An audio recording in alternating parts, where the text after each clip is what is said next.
역대상 17장입니다. 구약성경 역대상 17장. 우리가 말씀 묵상과 예배 책에 따라서 진행되어 나가는 그 속에 역대상 17장 오늘 저녁에 1절부터 15절까지의 말씀, 역대상 17장 1절부터 15절까지 말씀을 한 절씩 저와 여러분이 나누어서 읽고 15절은 다 같이 읽도록 하겠습니다. 역대상 17장 1절부터 제가 봅니다. 다윗이 그의 궁전에 거주할 때에 다윗이 선지자 나단에게 이르되 나는 백향목 궁에 거주하거늘 여호와의 언약궤는 휘장 아래에 있도다. 나단이 다윗에게 아뢰되 하나님의 왕과 함께 계시니 마음에 있는 바를 모두 행하소서. 그 밤에 하나님의 말씀이 나단에게 임하여 이르시되 가서 내 종 다윗에게 말하기를 여호와의 말씀이 너는 내가 거할 집을 건축하지 말라.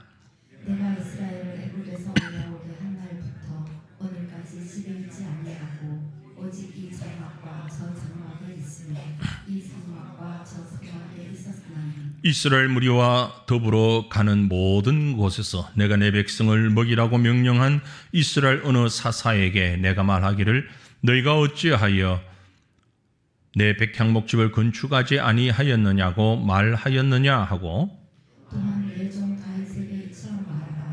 만군의 여호와께서 이처럼 말씀하시기를 내가 너를 목장 곧 양떼를 따라다니던 배에서 데려다가 내 백성 이스라엘의 주권자로 삼고 네가 어디로 가든지 내가 너와 함께 있어 내 모든 대적을 내 앞에서 멸하였은즉 세상에서 존귀한 자들의 이름 같은 이름을 네게 만들어 주리라.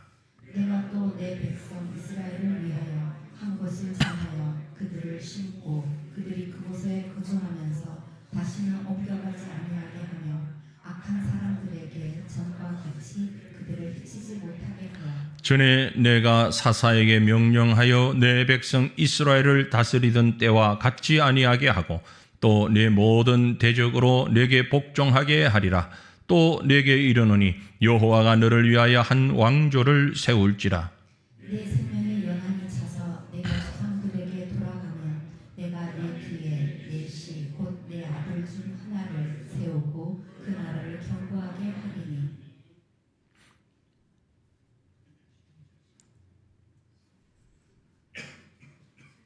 나는 그의 아버지가 되고 그는 나의 아들이 되리니 나의 인자를 그에게서 빼앗지 아니하기를 내가 내 전에 있던 자에게서 빼앗음과 같이 하지 아니할 것이며 내가 영원히 그를 내 집과 내 나라에 세우리니 그의 왕위가 영원히 견고하리라 하셨다 하라. 나단이 이 모든 말씀과 이 모든 계시대로 다윗에게 전하니라. 아멘. 죄송합니다. 읽는 도중에 글자가 갑자기 커져가지고 화면에서 손 보느라고. 하나님이 우리에게 주신 것 참 많죠? 뭐가 있습니까? 말할 수 없이 많이 있죠. 전부죠. 지금 우리가 가지고 있는, 우리 누리고 있는, 우리 주변에 있는 모든 것 하나님이 주신 것입니다. 그 가운데서 가장 귀한 선물이 있다면 뭘까요? 기도입니다. 기도. 물론 구원을 우리에게 주셨죠. 우리 구원받은 하나님의 백성으로서 지금 우리가 살아가면서 우리에게 허락하신 정말 많은 것 가운데 최고의 선물이 뭐냐라고 물어본다면 바로 기도다. 그렇게 말할 수 있을 겁니다. 기도가 뭡니까? 제가 늘 말씀드립니다. 아주 수시로 말씀드리는데 불신자들이 이해하는 기도와 성경이 가르치는 하나님 앞에 우리가 하는 기도는 전혀 다르다. 똑같은 단어를 서로 다른 의미인데 하나로 쓰는 단어가 있는 것처럼, 그죠? 배 다르잖아요. 배를 먹고 배를 탔더니 배가 부르다. 그 세 배는 다 다른 것처럼 기도, 똑같이 불신자들도 기도, 성도들도 기도 말을 하는데 내용은 전혀 다르다. 우리 말씀을 드려도 이걸 우리 성도들이 잘 이해를 못하실 때가 많은 것 같아요. 불신자들의 기도는 뭡니까? 다른 말로 하면 예수 안 믿는 사람의 기도는 이꼴 뭐라 할 수 있죠? 정성. 그죠? 간절한 마음으로 바라는 겁니다. 바램, 정성. 우리 성도들의 기도는요, 여러 가지가 있는데 그 중에 가장 중요한 것은 하나님과의 교통. 전혀 불신자와 다른 겁니다. 그죠? 물론 우리의 기도 가운데 간구도 있고 정성도 있고 소망도 있고 바램도 있습니다. 그러나 더 중요한 것은 하나님과의 소통, 교통, 하나님과의 교제. 이게 기도의 핵심입니다. 다른 말로 얘기하면 영적 나눔, 하나님과의 영적인 나눔. 그래서 몇 주 전에 제가 말씀을 드린 것 같은데 기도는 반드시 응답되는데 응답의 종류는 3가지. 기억나십니까? 뭐요? Yes, No, Wait. Yes, No, Wait. 그래, 들어주마. 안 돼. 그리고 기다려, 나중에. 마태에 가면 완뿔 완 하잖아요. 그래서 여기서 플러스 완 하나 더 뭐가 있을까요? 다른 것. No 하는 말과 같이 속한 말이기도 한데 조금 더 나누어 본다면 다른 것 주마. 네가 원하는 건 이건데 내가 다른 걸 주마. 그래, 안 돼. 좀 더 기다려. 아니, 다른 것 주마. 그렇게 생각할 수도 있죠. 그래서 기도는 반드시 응답됩니다. 내 뜻대로 내가 소망하는 대로 실현되지 않는 것도 기도의 응답입니다. 그런데 사실 이제 여기서 우리가 현실을 돌아봅시다. 이론적인 것 말고 현실적인 것. 우리가 기도 생활하면서 신앙생활 하면서 기도를 하는데 하나님이 no라고 대답하실 때 여러분 그것을 감사합니다. 그리고 수용할 수가 있던가요? 아니던가요? 머리로는 이론적으로는 알겠어요. 예, 하나님이 no라고 하시면 제가 그대로 받아야지요. 그러나 우리의 가슴은 받아들여지기가 상당히 어렵죠. 그렇지 않습니까? 뭐 하나님과의 관계뿐만이 아니라 우리 일상생활 가운데서도 마찬가지죠. 어떤 사람에게 내가 무언가를 요구했는데 혹은 부탁을 했는데 아니면 내 의견을 내놓았는데 거절당하면 반대 부딪히거나 거절당하면 어떻습니까? 쉽지는 않죠. 그런데 인격의 성숙은 바로 거기서부터 나타나는 겁니다. 성숙한 사람은요, 우리가 다 잘 안 되지만 내가 무언가를 부탁하고 의견을 제시하고 요구를 했을 때 그게 no라고 하는 장벽에 부딪혔을 때에 그걸 받아들일 수 있는 그 정도, 이게 우리 신앙의 성숙이고 인격의 성숙이 아닐까라는 생각을 합니다. 그래서 정말 힘든데 내가 간절히 기도하는데 하나님이 no, 안 돼 라고 하셨을 때에 그 하나님의 응답을 기뻐하고 감사할 수 있는 신앙이라면 정말 최고의 신앙이 아닐까. 그래서 그런 최고의 신앙을 드러내는 기도, 그걸 제가 빈 마음의 기도 혹은 빈 손의 기도, 좀 전에 우리가 찬양했는데 빈 손의 기도, 바로 그런 의미죠. 내 손에 있는 거 다 내려놓고 하나님 앞에 간구하는 겁니다. 오늘 우리가 읽은 본문은 바로 그러한 다윗의 기도가 기록되어 있습니다. 사랑하는 성도들이, 오늘 우리는 이 다윗의 기도의 자세를 보면서 이런 빈 마음의 기도를 드리는 다윗을 보면서 저와 여러분의 영적인 수준도 이 정도 선까지 올라갈 수 있는 그런 믿음 되기를 간절히 바랍니다. 다윗은 그럼 오늘 본문에 보면 다윗은 어떤 기도를 드렸는고 하니까 먼저 기도드리기 전에 다윗은요, 하나님을 향한 열정적인 사랑을 가지고 있었어요. 그러므로 사랑하는 성도들이 우리 모두 하나님 향한 사랑의 열정을 가져 보십시다. 간절히 뜨겁게 뜨거운 가슴으로 하나님 사랑하시기를 바랍니다. 다윗이 그렇게 사랑했어요. 말씀해 보면 예루살렘의 화려한 왕궁을 건축한 다음에 마음에 큰 부담을 느꼈습니다. 왜냐하면 자기는 이 백향목으로 지은 최고의 나무로 지은 최고의 재료로 지은 왕궁에 거주하면서 하나님의 언약궤는 천막에, 성막이지만 그건 천막에 모셔놓은 것이 늘 마음이 편치를 못했어요. 물론 다 압니다. 하나님은 어느 한 장소에 머무시는 분이 아니십니다. 그러나 구약적인 의미에서 볼 때에 성막은 또 성전은 다시 우리에게 오실 예수 그리스도를 예표하는 성격을 가지고 있기 때문에 그건 그렇게 아주 중요한 것입니다. 이스라엘 백성들에게 있어서 성막은 너무너무 중요하고 그 안에 있는 언약궤는 더욱 중요한 것이죠. 바로 하나님의 임재, 그것을 나타내고 있는 것이기 때문에 그렇습니다. 다윗은 그 성막에 대해서, 그 하나님의 언약궤가 이런 천막에 있는 것에 대해서 너무 마음의 안타까움을 가지고 있었던 거죠. 물론 이 구약에 나오는 성막, 성전과 오늘날 신약 시대를 살아가는 우리 예배당과는 전혀 다른 의미입니다. 다른 의미입니다. 하지만 그저 하나님 향한, 하나님의 실체를 향한 열정이라는 측면에서 볼 때에 다윗은 그 간절한 마음을, 하나님 향한 사랑의 열정을, 하나님을 위하여 성전을 건축하고 싶다, 그 마음으로 나타났어요. 다윗이 여호와의 성전을 건축하는 게 얼마나 소망이었고 얼마나 꿈에나 그리던 그런 일이었는지 시편 27편에 보니까 이렇게 고백합니다. 내가 여호와께 바라는 한 가지 일, 그것을 구하리니 곧 내가 내 평생에 여호와의 집에 살면서 여호와의 아름다움을 바라보며 그의 성전에서 사모하는 그것이라. 머릿속으로 성전에 대해서 꿈을 꾸고 다 그렸어요. 성전을, 예루살렘에 세워질 하나님의 성전을 머릿속으로는 다 그렸습니다. 완벽하게 그렸어요. 그리고 그걸 꿈에도 생각하면서 너무너무 귀한 것이라고. 그래서 시편 69편에 보면 또 이렇게 말합니다. 주의 집을 위하는 열성이 나를 삼키고 주를 비방하는 비방이 내게 미쳤나이다. 주의 집을 위하는 열성이 나를 삼켰습니다. 나의 모든 것이구만. 그 성전을 짓는 것을 꿈에도 그리며 머릿속에 가득했어요. 성전과 예배당이 전혀 다른 것입니다만 저는 이 말씀을 100번 이해할 수 있습니다. 제가 이 예배당을 건축할 때 벌써 5년 전, 8년 전에 시작해서 5년 전에 끝났는데, 아무튼 이 예배당을 건축할 때 제 머릿속에 그렸거든요.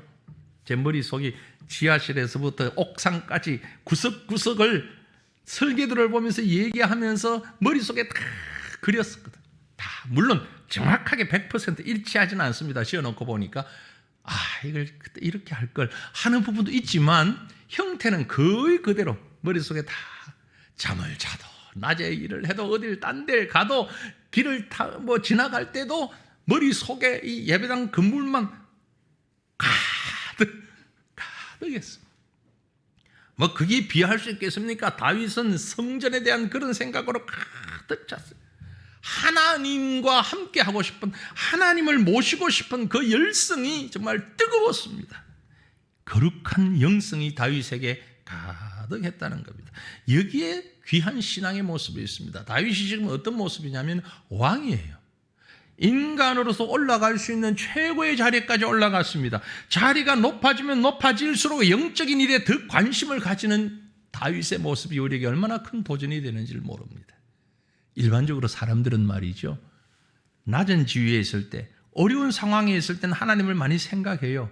그런데 이 지위가 자꾸 높아지고 형편이 나아질수록, 좋아질수록 하나님에 대한 생각은, 간절함은 서서히 약해지는 것이 사실입니다. 그런데 다윗은요, 더 올라가면 올라갈수록 하나님에 대한 열정이 더 커졌습니다. 하나님을 대한 사랑의 열정이 더 커졌어요. 뜨거운 가슴을 품고 어찌할 수 없어서 자기 인생의 멘토인 나단 선지자를 부릅니다. 그리고 자기의 마음을 이야기를 합니다. 우리가 읽었던 본문 1절, 2절에 다윗이 그의 궁전에 거주할 때에 선지자 나단에게 이르되 나는 백향목궁에 거주하거늘 여호와의 언약궤는, 여호와는 휘장 아래 천막 안에 있으니 어떡합니까? 그래서 내가 좀 이 문제를 해결하면 좋겠습니다. 그 말을 듣고 나단이 다윗에게 아뢰되 하나님이 왕과 함께 계시니 마음에 있는 바를 모두 행하소서. 인간으로서의 선지자 나단도 이 말을 듣고 마음에 크게 흡족했던 거지요. 정말 대단합니다. 왕이요. 왕이 되었는데도 하나님께서 분명히 왕이 원하시는 것을 이루어 주실 겁니다. 왕이 원하는 바를 행하시면 될 겁니다. 잘 될수록 하나님 더 높이 생각하는 사람 흔치 아니한데 다윗이 그랬습니다. 이 사랑이 그에게 있었어요. 이 열정이 그에게 있었어요. 그 간절한 고백을 선지자 나단도 인정을 했던 겁니다. 사랑하는 성도들이여, 우리의 삶의 초점이, 우리 사랑의 열정이 이렇게 하나님을 향해서 모아질 수 있기를 간절히 바랍니다. 그런데 문제가 생겼습니다. 하나님 앞에 간절히 기도했는데 하나님이 거절하셨습니다. 여기서 우리는 한 단계 더 높은, 더 성숙한 다윗의 믿음을 봅니다. 그건 바로요, 하나님의 거절에도 감사할 수 있는 믿음입니다. 여러분, 하나님이 노라고 거절하실 때도 감사할 수 있는 믿음 가질 수 있기를 원합니다. 쉽지 않죠. 정말 쉽지 않습니다. 간단하지 않습니다. 근데 감사했어요. 이런 다윗의 마음을 아시는 하나님께서 바로 그날 밤에 나단 선지자를 통하여서 답을 주십니다. 뭐라고 주십니까? 본문 3절, 4절. 그 밤에 하나님의 말씀이 나단에게 임하여 이르시되 가서 내 종 다윗에게 말하기를 여호와의 말씀이 너는 내가 거할 집을 건축해라 가 아니고 하지 말라. 내가 건축할 집을 내가 거할 집을 건축하지 말라. 정말 뜻밖의, 전혀 뜻밖의 대답입니다. 상상하지 못했던 대답입니다. 다윗으로, 또 나단 자신도 생각하지 못했던 대답이, 당연히 하나님이 즐거워하고 오케이 그래 하실 줄 알았는데 안 돼, 하지 마. 다윗은 뜨거운 가슴으로 하나님을 사랑하며 성전 건축을 자원했는데 하나님께서 노라고 대답하신 것입니다. 물론 하나님이 다윗이 미워서 그러신 것 아닙니다. 너무너무 사랑하십니다. 그래서 오늘 본문 우리가 읽은 말씀에도 나의 종 다윗, 부드럽게 4절에도 7절에도 나의 종 다윗 그렇게 부르셨어요. 하나님은 언제나 다윗을 크게 자랑하시고 좋아하셨습니다. 완전 무결하신 하나님께서 성경의 다른 인물들 다 제쳐놓고 다윗을 보고 내 마음과 맞는 사람이다, 꼭 맞는 사람이다 라고 표현하셨잖아요. 그럼에도 불구하고 하나님을 모시는 성전을 지어드리겠다는 다윗의 염원을 거절하신 겁니다. 물론 하나님께서 다윗의 진심을 모르셨던 것 아닙니다. 자, 이 부분을 이렇게 노라고 대답한 부분을 좀 더 상세히 기록한 말씀이 있습니다. 역대하 6장 8절로 9절에 보니 여호와께서 내 아버지 다윗에게 이르시되, 지금 솔로몬의 다윗의 아들의 고백이에요. 여호와께서 내 아버지 다윗에게 이르시되 내가 내 이름을 위하여 성전을 건축할 마음이 있으니 이 마음이 내게 있는 것이 좋도다. 그러나 너는 그 성전을 건축하지 못할 것이요 내 허리에서 나올 내 아들 그가 내 이름을 위하여 성전을 건축하리라 하셨다. 솔로몬의 고백이며 다윗 때를 좀 더 설명한 겁니다. 정말 이상한 일이죠. 하나님께서 분명히 좋은 일이라고 인정하시면서 또 가장 사랑하는 마음에 속 드는 종 다윗에게는 이 일을 거절하신 겁니다. 우리가 아는 대로 다윗은 그동안 수많은 기도의 응답을 받아왔습니다. 기도에 실패한 적이 없습니다. 언제나 기도로 승리했습니다. 전쟁할 때도, 개인적인 문제 있을 때도 늘 기도했고 하나님은 그 기도를 들으시고 응답하셨습니다. 특별히 이번에 이 기도는, 성전을 짓겠다는 기도는 다윗 자신을 위한 기도도 아니잖아요. 순전히 하나님을 위한 기도잖아요. 그죠? 하나님을 위한 기도입니다. 그럼에도 불구하고 하나님이 거절하셨다는 겁니다. 하나님의 대답은 내 기준에 하나님께서 당연히 수긍하며 동의하리라고 기대했지만 하나님의 대답은 그렇지 않았습니다. 여러분, 여기서 우리가 한번 생각해야 하는 부분이 있습니다. 내가 믿음으로 또 말씀에 전혀 어긋남이 없이 하나님의 뜻을 존중하면서 하나님의 나라와 하나님의 의를 위하여서 내가 생각할 때 완벽한 하나님 측면에서의 기도를 드릴지라도 하나님 앞에 강요해서는 안 됩니다. 여러분의 기도가, 우리의 기도가 하나님께 강요하는 기도가 되어서는 안 됩니다. 결정은 내가 하는 것이 아니고 하나님이 하시는 것이기 때문에 그렇습니다. 이번 주간에 우리 말씀 묵상하면서 제가 새벽 예배에 이 말씀을 한번 했습니다. 하나님 앞에 기도할 때에 사인해 주십시오, 도장 찍어 주십시오 라고 내미는 게 기도가 아니라는 겁니다. 하나님 조금만 도와주십시오, 조금만 도와주시면 되겠는데 그걸 내어놓는 게 기도가 아니라고요. 하나님 앞에는 백지를 내놓아야 된단 말이죠. 어떻게 할까요? 이게 온전한 기도라는 겁니다. 여기서 우리는 다윗의 마음 됨됨이, 신앙 됨됨이를 존경하지 않을 수가 없습니다. 나단 선지자로부터 하나님의 성전 건축에 거절했다는 답변을 들었을 때 다윗이 어떻게 행동했습니까?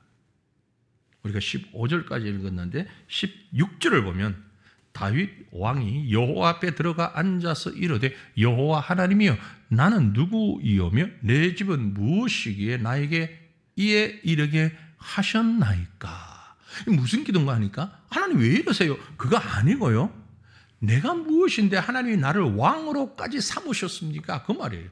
나에게 이에 이르게 하셨나이까. 내가 지금 이스라엘의 왕이 되었습니다. 여기까지. 그리고 내가 감히 여호와의 전을, 성전을 건축하겠다는 마음을 가지고 준비할 수 있도록 하신 것 하나님의 은혜입니다 라는 말이에요. 이해할 수 없는 충격적인 대답을 들은 다윗이지만 묵묵히 하나님 앞에 꿇어앉았습니다. 어쩌면 다윗의 인생에서 매우 중요한 장면일 수 있습니다. 이 장면이. 그는 하나님 앞에 자주 앉았어요. 모든 것을 열린 마음으로 수용하는 놀라운 영적 자세를 가지고 앉았습니다. 지금이 바로 그렇습니다. 지금 이 모습이 다윗이 빈 마음을 가지고 주님 앞에 앉은 겁니다. 어떤 신학자는 이 부분을 빈 마음의 영성 이런 단어로 표현을 했습니다. 다윗이 가진 것은 빈 마음의 영성이었다.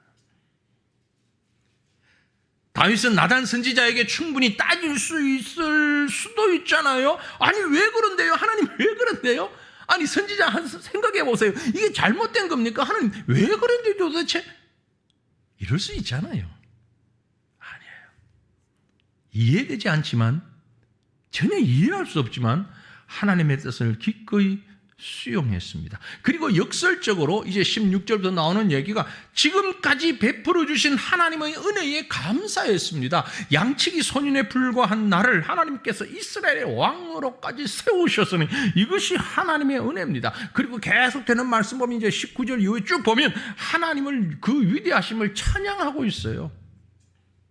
이스라엘의 군왕으로서 자신의 위협을 자랑하는 대신에 하나님의 크신 그 능력을 조목조목 나열하며 찬양하는 것이 우리가 읽지 않은 뒷부분의 말씀이에요. 이게 다윗의 빈 마음의 영성이에요. 수준 높은 영성이에요. 평균 이상의 영성이에요. 다윗은 하나님의 뜻이라면 조금 그냥 받아들이고 그대로 수용하는 넓은 가슴을 가졌습니다. 비어있는 가슴을 가졌어요. 하나님의 것을 다 수용하는. 좀 전에 우리가 말씀 전에 불렀던 찬양이 그것이더니요. 내 손에 있는 걸 다 내어놔야 하나님이 주시는 걸 받을 수 있다는 찬양이잖아요. 그게 빈손의 기도입니다. 하나님 주십시오. 내가 요것 있는데 요것 가지고 뭘 해보려고 하는데 하나님 그것 아니고요. 손 탁 펼치고 내 손에 있는 거 다 내려놓았습니다. 하나님 주십시오. 내 것을 다 내려놓고 하나님의 것을 받아들이는 소중한 기도의 자세를 말합니다. 오늘 저와 여러분이 이런 심령을, 이런 믿음을 가지기를 원합니다. 하나님이 노라고 하실 때 그건 사실 거부가 아닙니다. 아까 네 번째 기억하십니까? 다른 걸 주기 위해서 방향 전환하시는 은혜예요.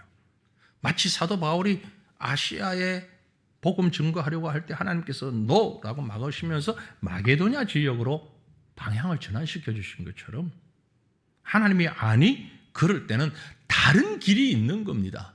우리 생각, 내 생각과는 전혀 다른 겁니다. 우리 잘 아는 말씀이 있잖아요. 마음의 경영은 사람에게 있어도 말의 응답은 어디서 온다?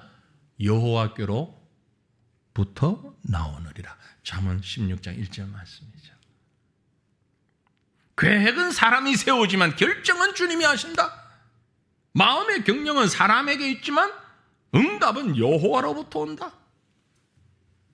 하나님은 우리 인생에 있어서 인색한 거절자도 아니고요, 방해자도 아니십니다.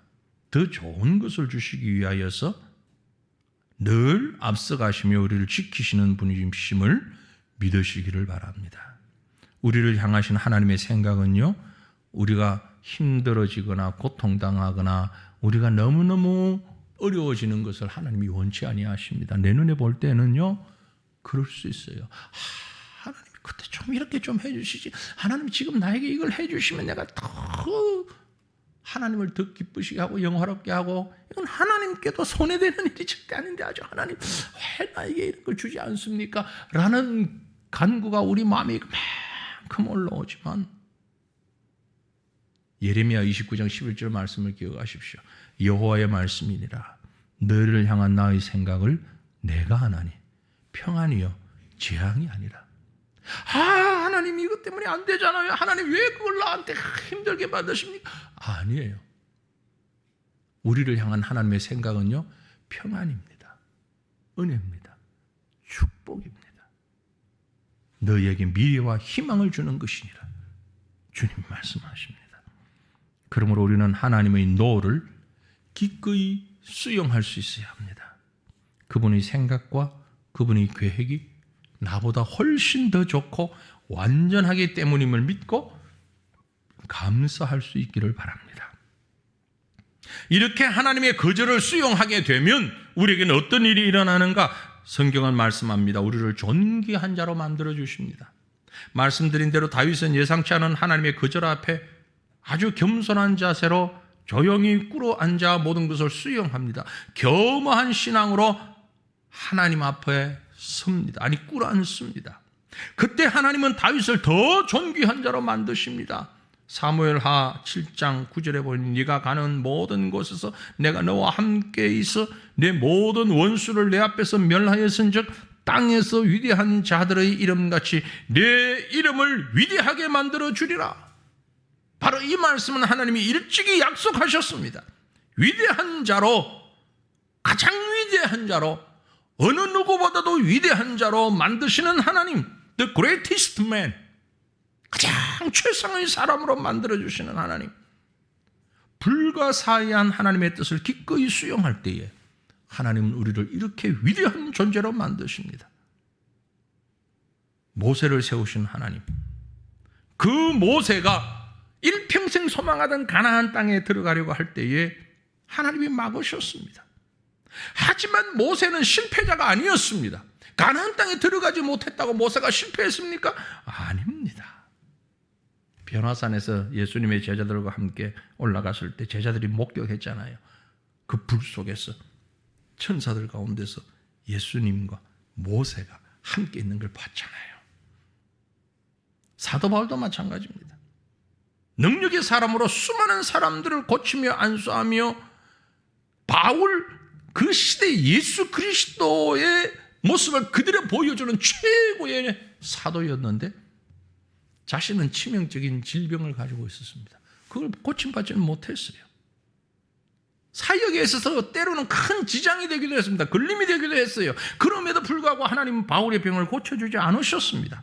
간절히 기도했습니다. 금식하며 기도했습니다. 3번을 하나님 앞에 자신의 그 병을 고쳐달라고 기도했는데 하나님의 대답은 no였어요. 아니었어요. 그럼에도 불구하고 그는 위대한 사도로, 위대한 일꾼으로 하나님이 세우신 것입니다. 그 하나님은 더 큰 것으로, 더 놀라운 것으로 보상하십니다. 여러분, 다윗이 성전을 건축했더라면 아마 일시적인 성취감에 만족했을 수도 있습니다. 그런데 하나님은 눈에 보이는 그 작은 성전이 아니라 더 큰 메시아 왕국, 하나님의 나라를 그를 통해서 이루어 가셨습니다.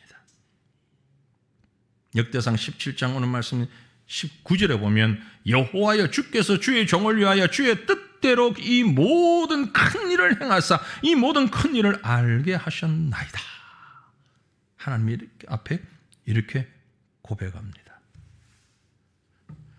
어쩌면 다윗이 성전을 건축했더라면 정말 성공적인 군왕으로서 위세당당하고 교만 가운데 군림했을 수도 있을 것입니다. 어쩌면 하나님께서 그것을 아시고 다윗을 더 사랑하셨기 때문에 허락지 아니하셨다. 그렇게 볼 수도 있습니다. 나의 초라한 모습을 바라보게 하시고 그를 통하여서 하나님의 높고 크심을 드러낼 수 있도록 행하시는 것입니다. 사랑하는 성도들이여, 하나님을 향한 간절한 기도의 소원 우리가 가져야 합니다. 그리고 그것을 위해 최선을 다하며 간구할 수 있기를 바랍니다. 동시에 하나님이 노라고 응답하시면 거절하신다 할지라도 더 큰 감사와 그것을 받아들이는 수용하는 존귀한 믿음의 사람들이 되시기를 축원합니다. 하나님의 깊고 오묘한 그 뜻을 하나님의 뜻을 열린 마음과 빈 마음으로 수용할수록 우리는 더 존귀한 자가 되고 더 크고 좋은 것으로 보상받는 승리자가 될 수 있다는 사실을 믿고 빈 마음으로 하나님 앞에 나아가 간절히 기도하는 저와 여러분 되시기를 우리 주님의 이름으로 축원합니다. 함께 기도하기를 원합니다. 이 시간 우리 마음을 모아서 기도하십시오.